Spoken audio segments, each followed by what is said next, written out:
You're listening to By Accident, Choice, or Grace. I'm Sebastian White, founder of the Evolve Network. This is a space for thoughtful conversation, quiet disruption, and the kind of reflection that transforms. Together, we'll explore how the invisible shapes us, how we learn, grow, and heal, sometimes by accident, sometimes by choice, and sometimes by grace. What's going on, everybody? My name is Sebastian White. I'm the founder and executive director of the Evolve Network. Welcome to By Accident, Choice, or Grace, Dialogues with the Evolve Network. It is truly an honor today to have the new executive director of Green City Market, Tish Steele. I just want to do a quick introduction for you that we have written down here. Tish brings years of experience in sustainable agriculture, community food justice, and market leadership. At Green City Market, she stands at the intersection of urban farming, education, and equity, stewarding connections between growers, eaters, and the ecosystems that hold them together. Her perspective invites a conversation about the land, not just as a resource, but as relationship. And I believe all those things are absolutely the case in what you guys do. I'm so honored to have Tish Steele joining us. I'm so honored to be here. Thank you so much for having me, Sebastian. Absolutely. So I know Green City Market, it keeps me in season, keeps me connected. It's just a really beautiful space. I'm there usually every week. But can you give everybody an introduction into Green City Market and what you guys do?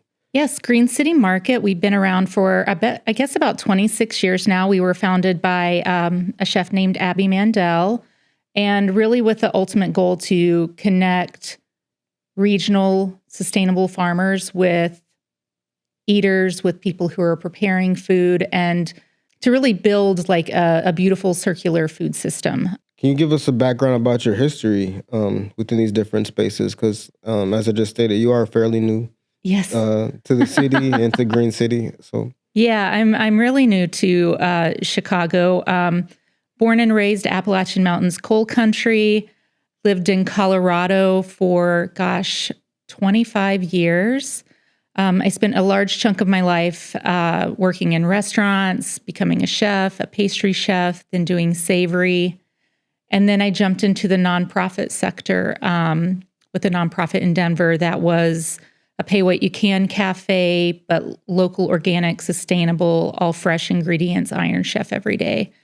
And that really led me to be more involved in policy, working on different commissions and councils, getting more rooted in the earth and growing in Colorado. And yeah, this opportunity popped up. I have family in the area, and I really love the mission and the work behind the curtains at Green City Market that you don't usually see when you're just walking through. That seems like a pretty vast transition between where you were and where you got to. What was that journey like? What was calling you into those different spaces? Well, yeah, I guess when I speak about it, it does seem like it's a little disjointed. I grew up in a community of need in West Virginia, a very rural area. Like I said, coal mining region. My family did not have a lot. Mm-hmm. We did rely on commodity boxes and things like that. And growing up, I tried really hard, I think, to just get away.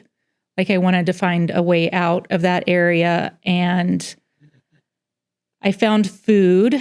I found real food when I was 19. I started working for a restaurant in Tennessee called the Troutdale Dining Room. And I had no idea that you could eat fresh spinach, that kale was edible. I thought it was just a decoration on an all-you-can-eat bar.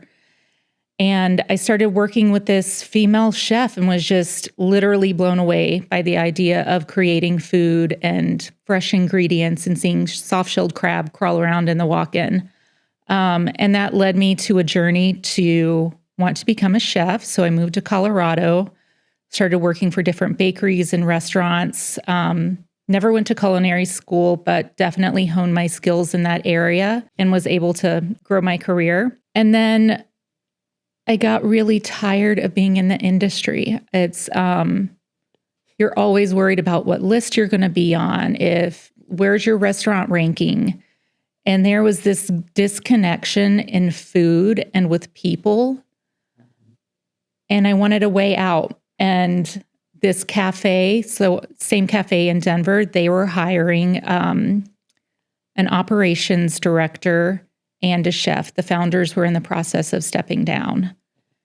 And I thought, if I'm going to keep doing food, this is the atmosphere I want to be in. And after a, 2-hour-long interview of sitting there and crying and talking with the founders just about food and access and community, I knew that I wanted to go into that space. And then working at SAME led me into being on the Denver Sustainable Food Policy Council. I was one of the folks appointed by the mayor to be on the council.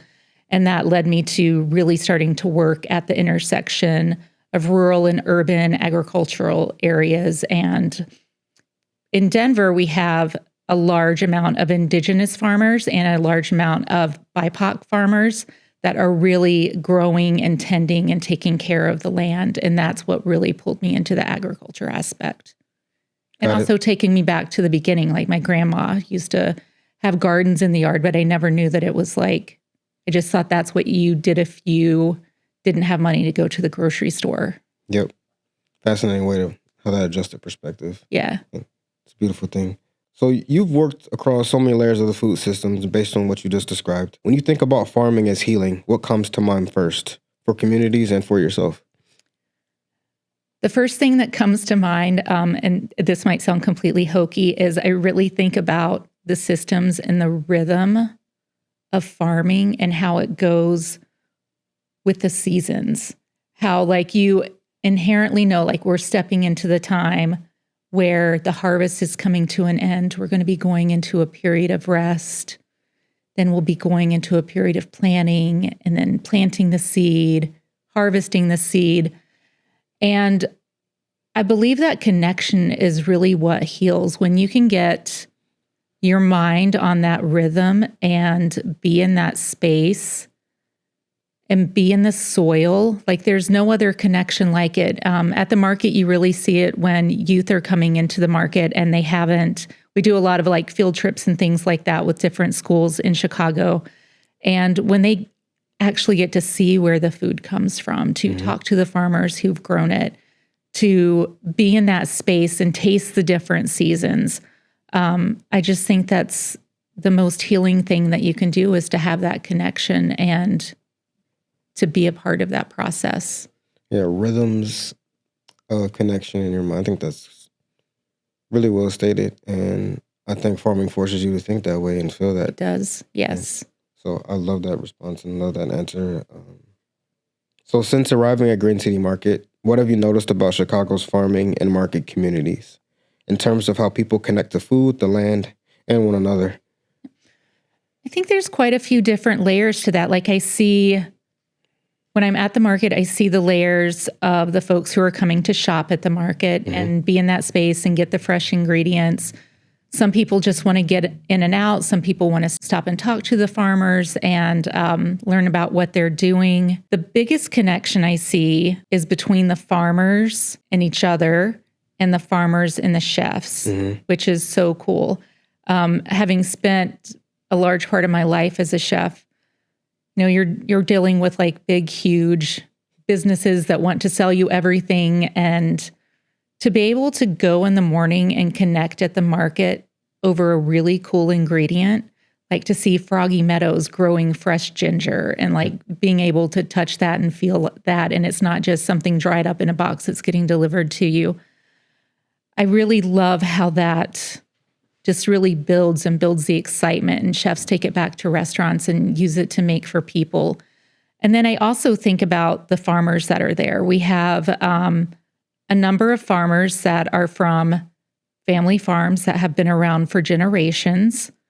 They were fortunate to have land access, so it's stayed in their family. And then also seeing young BIPOC farmers come in, and it's their first opportunity to have access to this amount of land. Yep. And to really see how the farms that have been around longer are really happy to like join and teach and work with and grow systems. And a great example is Vanessa at Willowbrook Farm. She's been farming, I think, just since the pandemic.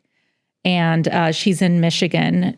She's right next to Jake's Country Meats as well as McClug Farm. And she was talking about just how being at Green City and getting to make those connections and the farmers nearby offering support or offering equipment if something of hers broke, building that community together. And I think that's really beautiful, that it's not showing up about being in competition, that it's really just showing up and being supportive and really wanting the best for our food system and for each other. I can speak to the shift in the relationship with the farmers piece and how many times I've gone to the market with an idea and left with something completely different. It's been special. The stuff that I get to try, just got fig wood, just the habanadas that Jerry made, which were insane. It's a habanero, but it's not spicy, so you can actually taste what it is, and you can only get it through 3 weeks during the season. It's very special things that you can learn. Yeah. Then you talk to the farmer piece. I think you feel that connection in terms of how they move around. Yeah. To each other's stations. You can feel it and see it. And there's like a really strong togetherness there. Exactly. And it's great to hear that they're embracing the new that are coming in. Yeah, I love that. It's just a community that's being built. And I know that we're struggling in getting farmers and keeping farmers. And also there's a beauty when you see that people are still really tied to the land, that people want to find a way to support their family and raise their family on a farm and have those connections and grow food and make money, and just getting away from this giant global trade around food that is doing so much harm. Like, it's just, I don't know quite how to put it into words, but it's really beautiful. Yeah. I know from my lens, working with students, giving them the opportunity to see that and live it. I swear, so many kids, where'd you get your food from? The grocery store? Well, where did it come from? They don't even understand or think to know that this was planted and grown, intended to, cared for over time. That's how you got it. And how that changed your perception. It's got to, right? So I think that's pretty special and cool. So thank you for describing it that way for us. Of course. The idea of an equitable food systems is often spoken about structurally. Through access, affordability, or distribution, what does equity look like when we move beyond logistics and into relationship and belonging? And I have been on a tangent about getting out of transactional relationships with food and creating relational ones. Yes. And I think there is even a sense of belonging in terms of, if I can use this in this particular way, that becomes a part of me. Right. That connects whatever you initially thought it was connected to. Yes. So it breaks down those barriers. Yeah.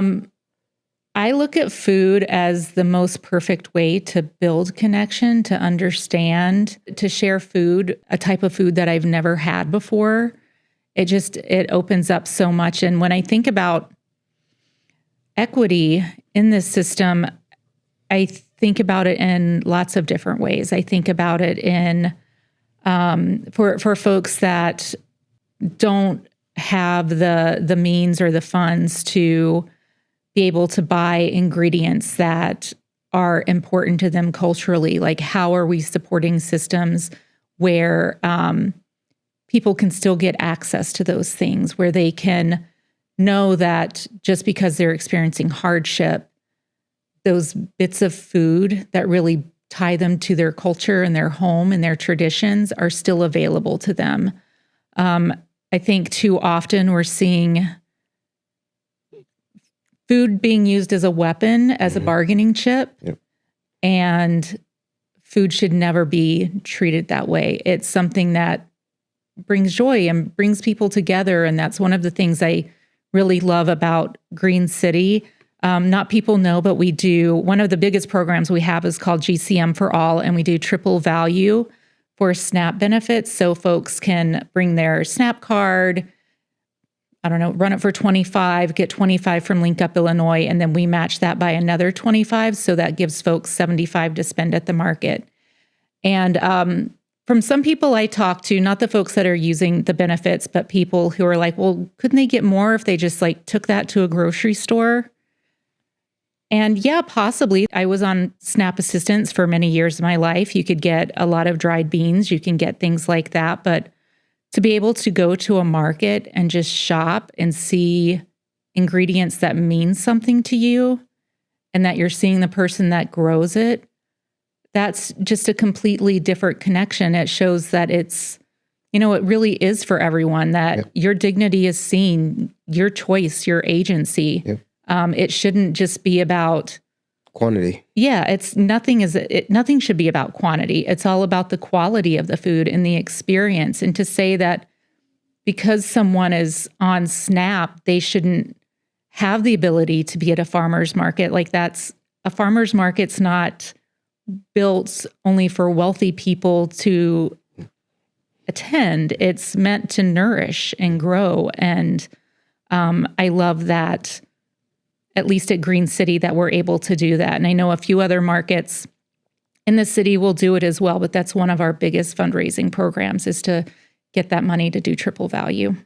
It's amazing. It's needed and necessary because, as you said, not just getting something that you're connected to, but I think it gives you a sense of, I deserve, I am worth this experience. And that's so valuable to the human experience. Yes. People are worth that. Yeah. I love that. Wow. Got to perk up a lot of stuff. But has there been a moment in your life on a farm, in a market, or even at a table when you felt that healing connection to the land or to food in a deeply personal way? There's definitely a few, and I mentioned one, and that was seeing soft-shelled crab crawling around in a walk-in. To my Appalachian brain, I just literally had no idea that was real food, that it wasn't just canned or commodity food. And then the other one is Same Cafe. Same Cafe had a pretty profound effect on me after being in restaurants for 20 years. And when you're on the line, when you're prepping, everything is so fast, everything's moving so quickly. It's just, how much can you get done in the shortest amount of time possible? And I went into work. I was still in the training process, and I see the prep list, and I just start knocking out that prep list as fast as I could. And the founder, Libby Berkey, walks over to me and she just puts her hands down and she's like, Letisha, we know that you can prep really fast. We know that you can do all this.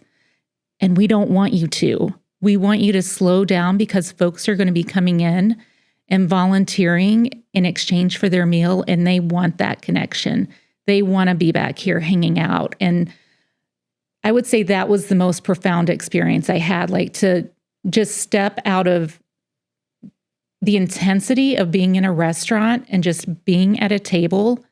And it might take forever to julienne those carrots, but you're sitting there and you're teaching someone and you're talking about their history. A lot of folks that came into the cafe, they were unhoused or had experienced, a lot of loss and trauma in their life. And to be at a table and just making food and hearing their stories and their connection and them sharing some of their favorite food moments is, I think, the most beautiful moment in food that I've ever had. And that really set me on my path in the nonprofit sector. You mentioned about things being transactional. I never want someone to feel like our relationship is just a transaction. There is such a deep meaning behind it. And if it's that I need to slow down, if it's that we need to have the team slow down to really be in space and be building authentic community, I want to be able to do that. There's just no better thing. And food wants you to do that. Food wants you to be in that space.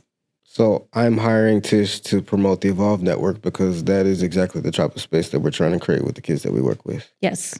An opportunity to slow down, be with each other, hear stories, connect, and see what happens. That, I think, is a really great opportunity. And also allowing the person that you're hiring for them to know, no, we want you to slow down. Yeah. You have all of this knowledge. We want you to be and enjoy. Yep. Yeah. I live that too. Because I tell people all the time, the kids, whatever impact that I hope that I have on the kids, they also have on me. Yeah. And it does force me to slow down and be present and be in the moment and not think about the zillion other things I have to do. Exactly. So it is a special time and place, and I appreciate you calling that out. Yep. In terms of the soft-shelled crab, I'm curious. So I'm trying to think about an experience where I saw something and I was just like, oh, that exists. And I've had a couple, I guess. Can you get more into detail about what it was about that? Is it just that it was a living, like, creature that you had access to? What was it? Well, I'd been around trout, like, my dad would catch trout, and I remember once he made them for breakfast with fried eggs, and I was like, what is this? This is so crazy. It was everything about being in that space and to see what Chef Carol was doing. And she also did not go to culinary school. She learned how to cook from her grandma, and she and her husband moved from Queens, New York, down to the Appalachian Mountains to open this restaurant. And they would stop on their way to work, pick flowers for the tables.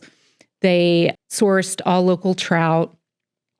Every ingredient, like challah bread made fresh in the restaurant every day. I had never seen food like that. Like when I've seen crab, like when I was younger, I would see, like my grandma would make, my great-grandma would make these salmon cakes out of canned salmon. I know, I remember those. Not from your grandma, but I've seen those. And they were delicious. It's like one of those things of like, I never knew, like to actually be in a walk-in cooler that's very clean and very organized. And just to see this box with what looked like hay. In my memory, I remember hay. And like just to see the crabs on top crawling around. And then to think about when blueberries were in season, how she would make these super delicate paper-thin twills with blueberries and a Zebbion sauce. I'm like, I've never even heard of a Zeb. Like, what is this? It was just like a whole new world opened up. And it wasn't that I hadn't had food before. Going out to dinner was really like, you would go to like a Western Sizzlin or a Ryan Steakhouse or something. So it was always a big buffet, and a lot of food like that was like your fancy dinner, but nothing is curated with care. And then just another side story, when I started working with Chef Carol, I had never seen, I've never seen food like that. And I was serving, and I picked up a tray and I tilted a plate. And it was this beautiful plate of like a pecan crusted local chicken with cranberry creme anglaise and wild rice. And I tilted the plate. And she just looked at me and she's like, never tilt one of my plates again. And I was blown away. I loved her. I was like, oh my gosh, she's so proud of what she's doing. And she's so excited. Like, she wasn't excited when she said it. She was really annoyed. But for me, like, she became my mentor in that moment. Like, you're making all of this and you care about it. And it's not just putting food out in front of someone. You're like feeding every part of them. And that was just so cool to me. That's such a powerful moment. And it's so interesting how you describe this. Can you imagine all the people that get to have these moments, and from just an experience out of market, as an example, and how that can change and expand their world. It's not just like about food. It's about literally the world. It's about everything else because of that type of an experience. It's really special. I think about Oriana at the market. With that, she is so lovely about telling stories and sharing her journey and just being so real with the food. She's been definitely another pivotal moment. If I might digress just for a second, but a few weeks ago, myself and some folks from Google went out to volunteer on her farm to help pick pears. And the guys from North Pond were there helping out, and they cooked us lunch over an open fire. And like, we Jimmy rigged a table, and we all just sat down and had lunch together. And that was just so beautiful, because Oriana does put you to work. Like, it's not like you're just going up to like, oh, I'm on a farm and take this picture of me picking a pear. It is... I'm laughing because I know her personality. So. Yeah, and I love that. Like, I want to show up and be in an authentic space. And yeah, to just have that moment and that meal. Everyone asked me what's my favorite restaurant experience or meal experience been since I've been in Chicago. And I would say that was it. And it was because of the real community that was built Yeah. around that experience. Love it. This is our final question. If you could imagine the modern food system through the lens of healing, what would change first? And what would you want people to feel when they walk through a market like Green City? The first thing that would change, well, this is, I think back to the pandemic, and that's when we really saw how fragile this global food system is. And there was a huge movement to focus in on a local, circular, sustainable, resilient food system. And everyone was talking about it. Every advocacy space, every justice space was talking about, this is what we need to build, this is what we need to do. And there was so much momentum. And then slowly, things started going back. Like, how fast can we get it? How cheap can we get it? And forgetting about all of the work that was going into farmers that, I know so many farmers that were like, I want to be a farmer. And that happened during the pandemic.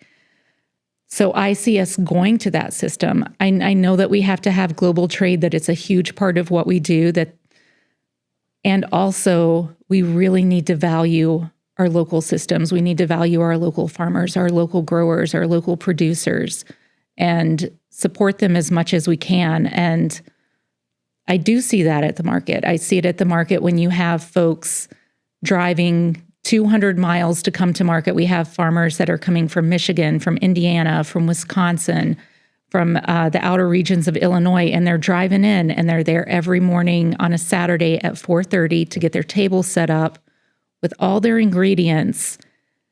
And having people come in to shop and buy those is just really incredible and really beautiful.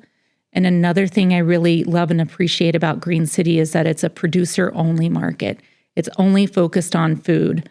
And this isn't to take anything away from any markets that have vendors with clothing and all of that, or any kind of tchotchkes and stuff. But there's something really special about going, and everything there has been grown. Yep. You can talk to the people who have been a part of growing it.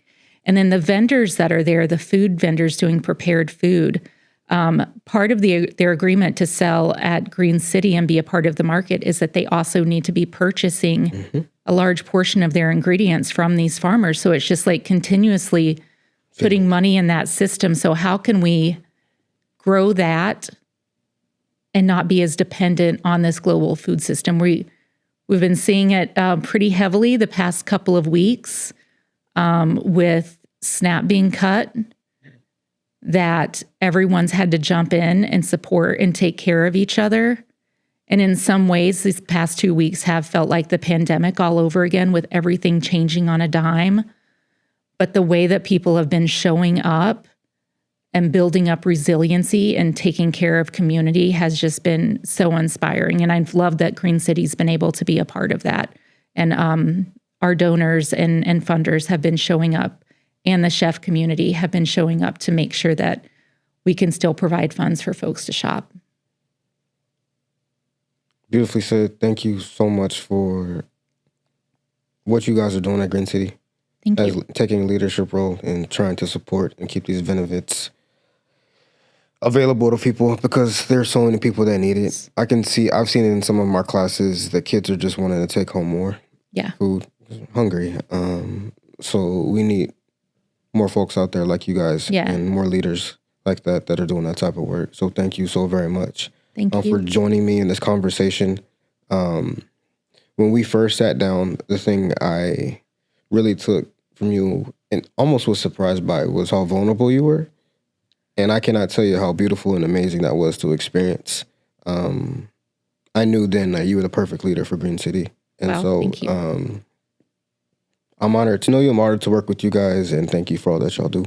Well, thank you. That really means a lot. I'm glad that I'm being seen as showing up in the space in that way. I'm not really good at theatrics or faking, pretty authentic. And that's what I saw about you too. And I really like that connection. And I really appreciate how welcoming you've been with me being in the area and everything that you've been opening me up to. So thank you. Absolutely. Thank you. We appreciate you guys. Please check out our next episode. We'll see you guys on the next one. Thank you.